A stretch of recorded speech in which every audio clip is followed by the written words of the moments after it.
OTMK jamoasi ustozi Muzoir Qosimov bo'ladilar. Bugungi o'yin haqida fikrlar. Yana bir bora assalomu alaykum. Endi derbini guvohi bo'ldi, qiziqarli o'yin bo'ldi. Hisob ham ko'rsatib turibdi. Albatta derbiga xos o'yin. Men o'ylaymanki bunda muxlislik yutdi.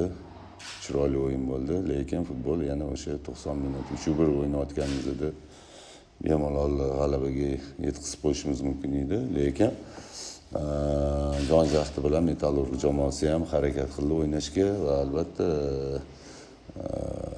durang bilan mukofotlandi. Endi keyingi o'yinlarga tayyorgarlik ko'ramiz. Shunisi bilan qiziq futbol.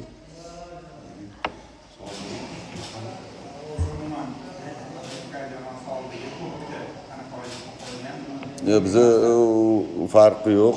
Kubok bo'ladimi, bu chempionat bo'ladimi, har bitta o'yinga yurakdan chiqib, nimaiki o'zimizning auditoriya bor, muxlislarimiz bor, avvalambor ular uchun o'ynaymiz. O'shaning uchun ham har bitta o'yinga oxirigacha kurashib, iloji boricha g'alaba qozonish va o'z o'yini bilan muxlislarning ko'nglidan joy olish, chiroyli o'yini bilan.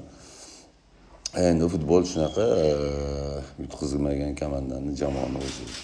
Shu. Bo'ldimi? Rahmat. Sog' bo'linglar. Rahmat.